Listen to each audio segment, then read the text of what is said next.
దేవర వివాదం మనం ఆల్రెడీ మాట్లాడుకున్నాం. అది మరవక ముందే యాక్చువల్‌గా ఒక మంచి విషయం అని చెప్పుకోవచ్చు. గతంలో సీఎం రేవంత్ రెడ్డి గారు ఏమన్నారు అంటే, "మీరు టికెట్ రేట్లు పెంచుకోవడానికి నా దగ్గరకొస్తున్నారు గదా! ఆహ్, ఒక ఆట షో పెంచుకోవడానికి, టికెట్ రేట్లు పెంచడానికి, ప్రీమియర్‌లేసుకోవడానికి పర్మిషన్‌ల కోసం వస్తున్నారు. బానే ఉంది. వచ్చే ముందు డ్రగ్స్ గురించి కానీ, అండ్ సైబర్ నేరాల గురించి కానీ ఒక వీడియో చేసి తీసుకురండి. దాన్ని ప్రమోట్ చేద్దాం. మీ వల్ల సమాజం మారుద్ది. మీరు సమాజానికి ఏదో ఒకటి చేయండి. మీకు నేను ఏదో ఒకటి చేస్తాను" అని ఒక మంచి హామీ అయితే ఇవ్వడం జరిగింది. అది మనసులో పెట్టుకున్న మంచి హీరో అంటే ఎవరైనా ఉన్నారు అంటే ఎన్టీఆర్ గారని చెప్పుకోవచ్చు. గతంలో గూడా ఈ మధ్య కాలంలో రిలీజ్ అయిన అన్ని సినిమాలకి అందరూ గూడా పాటించారు. సేమ్ అలాగే ఇప్పుడు జూనియర్ ఎన్టీఆర్ గారు కూడా నిన్న డ్రగ్స్ గురించి తను వీడియో పెట్టడం అండ్ దాన్ని రేవంత్ రెడ్డి గారికి ట్యాగ్ జేయడం ఇదంతా చూసుకుంటే ఒక మంచి పాజిటివ్ వైబ్స్ అని చెప్పుకోవచ్చు. అంటే నిన్నటికి నిన్నే పాపం అన్ని కోట్లు పెట్టి చేసిన ఈవెంట్ క్యాన్సిల్ అయింది. పైగా విధ్వంసం. అదొక 33,00,000 బిల్లేసారు వాళ్ళు నోవోటెల్ వాళ్ళు. సో, ఇదంతా గూడా అండ్ అసలు మేము ప్రీ రిలీజ్ ఈవెంట్ చేసుకోలేదే, ఆడియన్స్‌కి దగ్గరవ్వలేదే అన్న ఒక చిన్న బాధ.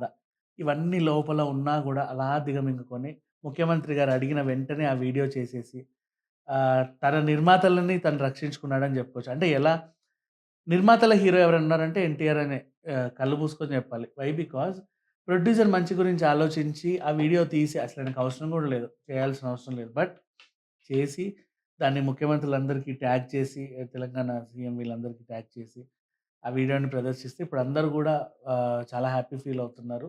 అండ్ మేబీ ఈ ఆశీర్వాదాల ఫలితం వల్ల ఏమైనా 'దేవర' కొంచెం పాజిటివ్ టాక్ తెచ్చుకున్న ఆల్రెడీ సినిమా హిట్ పెద్ద విషయమేం గాదు.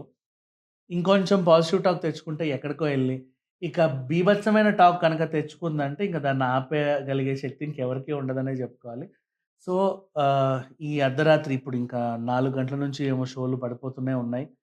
ఎవరైనా టికెట్లు కొనుక్కోకపోతే కొనుక్కొనైనా చూడండి. అండ్ ఒకటి మాత్రం గుర్తుపెట్టుకోండి దేవర గురించి ముందు నుంచి నేను చెప్తూనే ఉన్నా. ఇప్పుడు మళ్ళీ హెచ్చరిస్తున్నా. ఫస్ట్ డే ఫస్ట్ షో చూసే వాళ్ళంతా మాక్సిమం గూడా యాంటీ ఫాన్స్ ఒస్తున్నారు. మీరనుకుంటారు థియేటర్‌లో మన ఫాన్సే ఉన్నారు అందరూ మనోళ్ళే అని. కాదు. ఫస్ట్ షో ఫాన్స్‌ని చూడనివ్వొద్దు. వాళ్ళ మెయిన్ టాస్క్ అది. వీళ్ళెళ్లి దూరిపోతారు మొత్తం అన్ని హౌస్‌ఫుల్. ఎందుకంటే మైక్‌లో ఒస్తాయి గదా! ఛీ! ఛీ! ఛీ! వేస్ట్. ఛీ! వేస్ట్ అని చెప్పడానికొస్తారు వీళ్ళంతా. గుర్తుపెట్టుకోండి. నిజమైన ఎన్టీఆర్ ఫాన్స్ సినిమాని చూసిన తర్వాత మీ నిజమైన రివ్యూని మీకేమనిపిస్తది బావుంటే బావుంది. బాలేకపోతే బాలేదు. నచ్చితే నచ్చింది. నచ్చకపోతే నచ్చలేదు. నిర్భయంగా చెప్పేసేయండి. ప్రాబ్లమ్ ఏం లేదు. కానీ అదే పనిగా టార్గెట్ చేసే వాళ్ళ రివ్యూలు మాత్రం దయచేసి నమ్మొద్దు. యాహ్! 'దేవర' మీద అయితే పాజిటివ్ హైప్సే ఉన్నాయి. పాజిటివ్ టాక్స్ ఉన్నాయి. సెన్సార్ రిపోర్ట్ కూడా చాలా అద్భుతంగా ఉంది. Everything was fine. And Koratala గారి డైరెక్షన్‌లో ఇదొక మంచి సినిమా అని చెప్పుకోవచ్చు. ఆయన గత సినిమాల్లాగా నాకు తెలిసి 'భరత్ అనే నేను' తర్వాత ఇదొక మంచి సినిమా అని చెప్పుకోవచ్చు. అంతకు మించి ఇక మాట్లాడడానికి ఏమీ లేదు ఈ సినిమాకి. ఎందుకంటే ఇక రేపే రిలీజ్ కాబట్టి. అండ్ ముఖ్యమంత్రి గారు అడిగినటువంటి వీడియోని కూడా వీళ్ళు చేసి పెట్టారు. అంత బాధలో ఉన్నా కూడా. టికెట్ రేట్లు కొంచెం పెంచుకునే సౌలభ్యం అయితే ఇచ్చారు 2 తెలుగు రాష్ట్రాల్లో. కాకపోతే ఆంధ్రప్రదేశ్‌లో 14 డేస్ అనుకున్నారు. కొంచెం కుదించి 10 డేస్ వరకే ఇచ్చారు. బట్ ఇక్కడ మాత్రం హ్యాపీగా వీళ్ళు ఎన్ని ప్రదర్శనలైనా చేసుకోవచ్చు. Thank you so much.